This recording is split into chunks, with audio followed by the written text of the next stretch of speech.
In today's episode, we're speaking with Mike Mensink. He's the VP of Sales at RouteThis, and he is recognized not only as a great sales leader and manager, but he has such a wide experience from operating systems, enterprise content management, even ed tech. But we're going to learn how he started as a co-op in food. You're going to enjoy this. Stay tuned.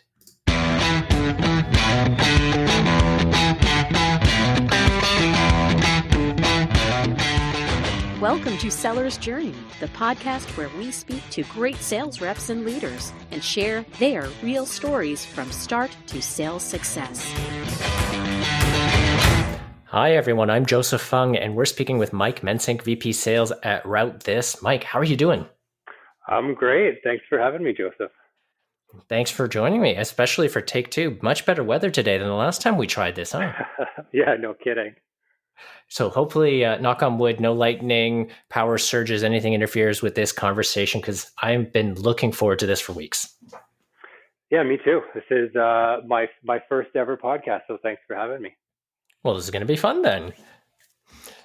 So thinking about your journey, let's start off kind of right at that start there. Where did you go to school and what did you study? Yeah, so I was born and raised in Waterloo, stuck around close to home.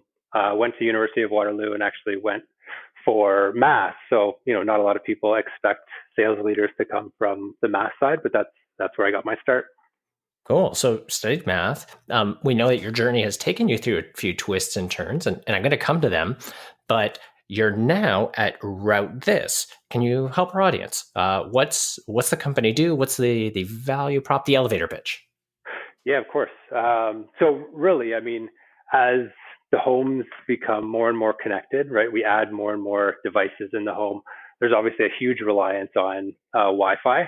And especially now more than ever with all of us working at home, we get frustrations with, how do we optimize and how do we make sure that our home is working the best that it possibly can and that, we're able to make sure that all parts of our home have good Wi-Fi, things like that. So the example that I can give really is around, you're sitting at home, you're watching Netflix, it starts to buffer, you get frustrated, you call your internet service provider, and they don't really know what's happening inside the home, right? They know what's happening in the lines and things like that.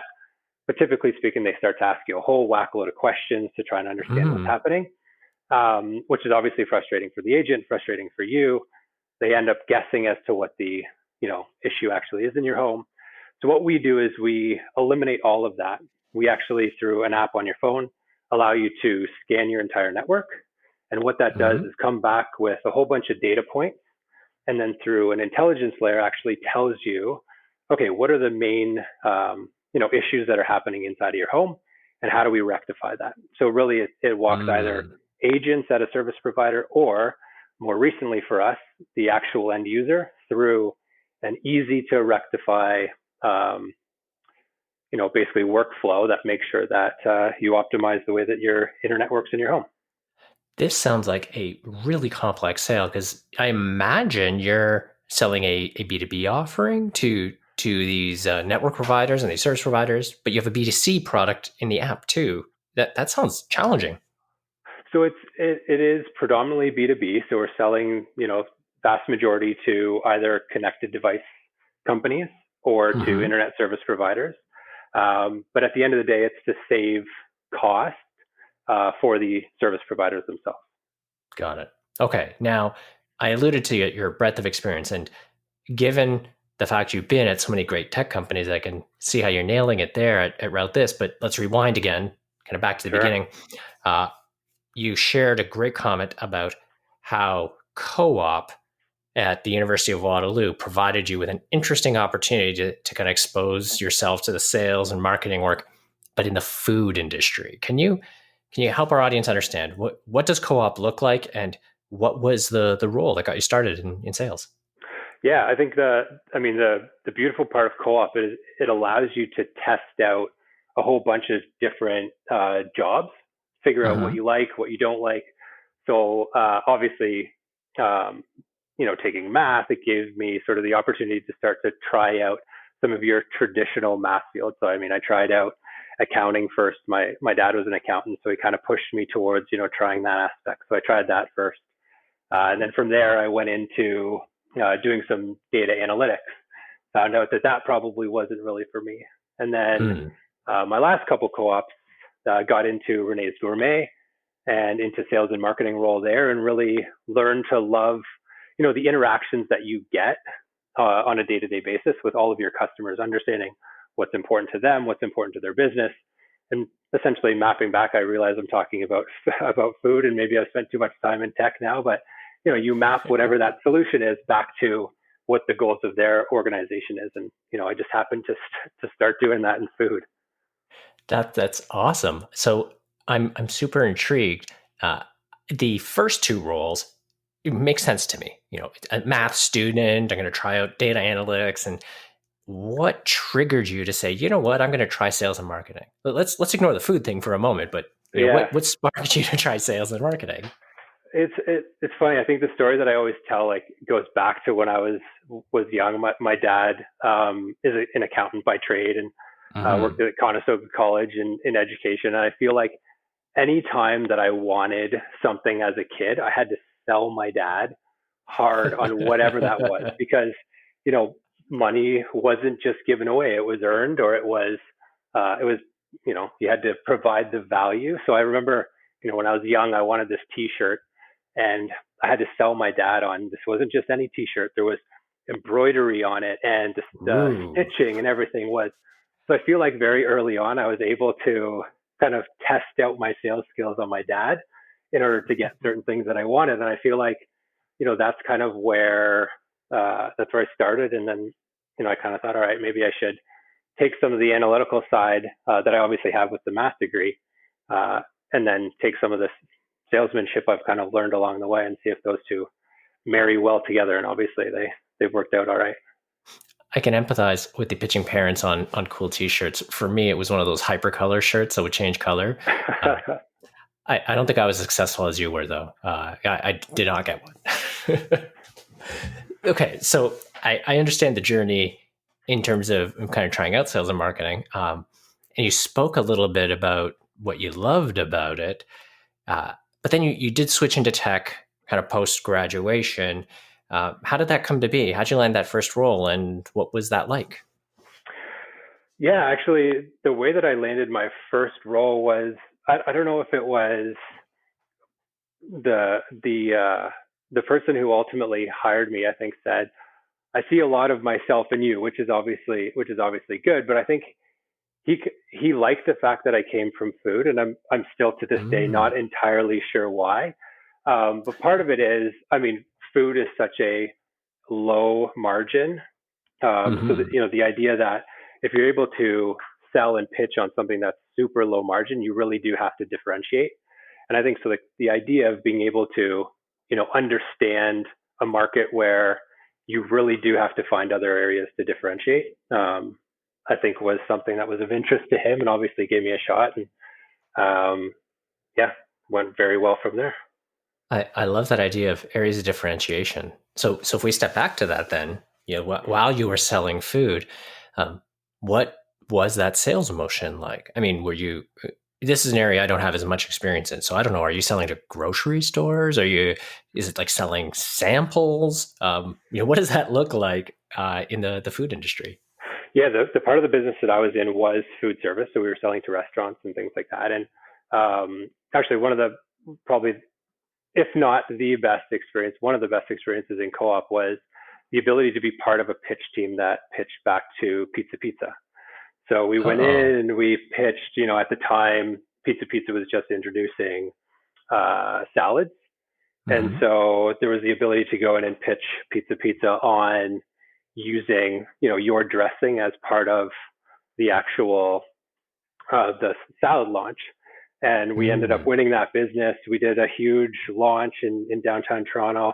Remember at the time we had Pinball Clemens was like the celebrity. We had Le'Veon Rose come and do a fashion show. I don't quite know how that fit in.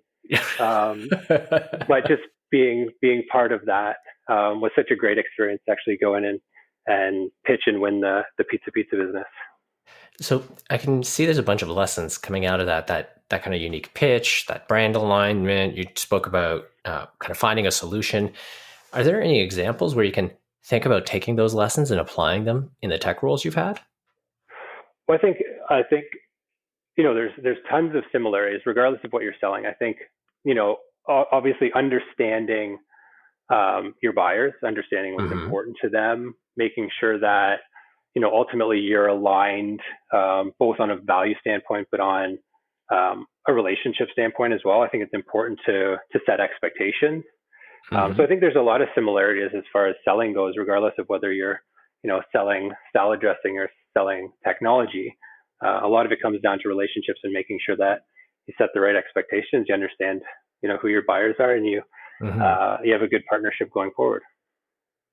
So thinking about the kind of a partnership going forward, as we think about your experience and going forward, uh, you land your first role at Novell, and then you move on to OpenText, another great tech company. Uh, what was that shift like? Did you find it was a lot of the same kind of selling motions? Was it a big disruption? How would you reflect back on that experience? It was quite different for me actually, because the start that I got was in an industry where people were shifting away from the technology. So the company that I worked for, we sold an antiquated email service in Mm-hmm. GroupWise, and everybody was kind of moving away from the OS that they were working on. So customers tended to not want to necessarily give bad news. So I started my sales career in tech, trying to, call and sell to people that were trying to dodge me because they ultimately didn't want to tell me that they were going a different route. So I was like, oh man, is this what sales is really like longer term? And so I spent, 2.5 years there. It actually worked out really well for me because in a tough market like that, you learn that you need to sometimes grind it out. And moving to Mm. OpenText, I remember, making calls and having customers go, "So glad to hear from you." And I was like, "Whoa, Whoa. what's happening? You want to talk to me? You want like it was just completely different." And I think the fundamentals that I got from just the selling motion that you go through when somebody doesn't necessarily want to talk to you and give you bad news to somebody who really does. And, Oh, the conversations that come out of somebody who really does want to partner with you, I think was like, you know, mind blowing at the time. And I was like, finally, this is exactly where I was meant to be. that must have felt really, really good. Absolutely did at the time. At the time, yeah. Okay, so the juxtaposition of those two roles is really exciting. Thinking about your journey, we're kind of catching up to the areas where you and I first met. Um, you've spent a good long time in the ed tech space, a desire to learn, but briefly in between, you also spent a bit of time at Salesforce. And we speak to so many people who aspire to get into tech sales, and they often kind of name drop the kinds of companies they'd like to work for. And they say, Microsoft or LinkedIn and the companies they name, and Salesforce is often one of them. So would love to hear even just your brief thoughts on kind of what pulled you into that role at Salesforce, but then what pulled you into to desire to learn D2L after such a short period of time? Because that's an interesting vignette, but you crushed it at D2L. So what did that transition period look like? Yeah. So I mean, I think what caught me about Salesforce was exactly what you said, right? There were very sexy companies at the time, and I think Mm-hmm. Salesforce continues to be one of those sexy companies. I mean, I think the year that I was there, they were most innovative company second year in a row. So as far as the technology and what they were doing and the growth rate and all that kind of stuff, I mean, top notch. I love the tech. As a salesperson, obviously you understand the technology that you use day in day out. So using this CRM, and at the time, CRM was sort of the big play. I know they've moved into a lot of other areas at this point, but at the time, there was obviously most innovative company. You sell something that you really know day in day out. So I went there, actually loved my experience, got a ton of training. I mean, that's one thing they do very well is they understand sales process. They know how to train, all of Mm-hmm. that kind of stuff. So got a great foundation just in selling from the time that I had there. But had a great mentor of mine at OpenText move over to D2L, and yeah, always sort of looked up to him in the selling role, and managed to convince me one day that that I should come over, and D2L was the place where I should be and stuff like that. So yeah, managed to convince me to move over to D2L and to help build and grow the enterprise business, which at the time in 2013 was still relatively new. That's great. And that idea of following a leader that you respect and admire, that's such Yeah, a great way for it to happen. yeah, absolutely. So thinking about where you're at now, I mean, you spent a good chunk of time at D2L. We got acquainted there. You're leading sales at RouteThis. And now when you think about your journey, I'm sure that's impacted how you hire for sales. So as you think about how your team will grow and the types of people you'll need to be bringing in, what would be some of the things that you're particularly looking for? What would be some of the signs that people should think about in their own career planning? Yeah, I mean, I think first and foremost, you have to be curious. You have to want to learn about other businesses. One of the things that I love about sales is, every day is not the same. Mm-hmm. Every company is not the same, even if you sell into the same industry. So you do have to be, curious about, what people's businesses are like, what's important to one person versus another, things like that. I think, Mm-hmm. the other piece really is more about coachability, or the desire and the thirst for more information. Like, I think all Mm-hmm. of us can continue to improve day in, day out. And, one of the things that I felt very strongly about, especially at D2L, was this idea that, it is about lifelong learning. So I think, any sales rep, I think anybody in general should really, want to continue to better themselves, and to have, a coach, a mentor, somebody that can ultimately support that vision, I think is important. So, from my standpoint, I'm looking for people on the team that really do have that, thirst for knowledge and want to continue to improve upon, even little things. If you can get just a little bit better every single day, those are the types of people that I'm looking for. I love that idea of the kind of continuous improvement and lifelong learning. Um, we often hear from people that their ability to change or adapt are some of the things that they're most proud of. What about you? If you reflect on your career, yeah, you've had so many highlights. Is there any particular accomplishment that you'd say you're most proud of so far? Well, I think, I mean, I think I'll give two answers. I mean, the first one, again, is, going back to what I love about sales to begin with, is just the relationships that I've built over the years. And that's, not only the people that I've worked with along the way, but, I'm still friends with customers that I had, in my first couple of years at OpenText, still talk to them on a regular basis. So I think just like the breadth of knowledge and relationships that I've built throughout my career is probably, the one that is Mm. most impactful for me, because, it not only affects business, but it affects personal as well. So I think that's the first one. I mean, if I look at, on the other side, I think, the combination of my first $1 million deal and my first $1 million deal that I coached my team member to achieve, Oh, I that's think are great. are two big ones. Yeah, I can imagine how good the that second one in particular would feel, helping Yeah, somebody else accomplish that. That's wicked. yeah, Mike, this has been so good, and we got a great glimpse into your journey. Thank you for sharing. I'd love to ask a couple of rapid fire questions before we wrap up, if that's okay. yeah. Of course. Cool. So you've been selling tech across a ton of companies and selling food, but thinking about the tools of the trade, what has been your favorite sales tool? So right now, I have to say Gong. I think for our business and where we are to date, just ability to be able to see into conversations and things like that has been hugely impactful. Nice. Outside of work, recreation. What's been your favorite movie? Favorite movie? Like, I think that I like all the dumb comedies, the wedding singer, the ones like that. I'd say right now with two little kids of 3 and 5. If it's not animated, it doesn't get played in this house. So, right now, probably Moana or something like that. There are a lot of cartoons going on in my place too. I can empathize Yeah. with that. Yeah. Yeah. Um, I loved how you shared how you experimented and tested different careers as a co-op. But when you were a kid, what did you want to grow up to be? I think I'm not much different than most Canadian kids who is like, some professional sport. I think I wanted to be a hockey player, a golfer, baseball, something like that.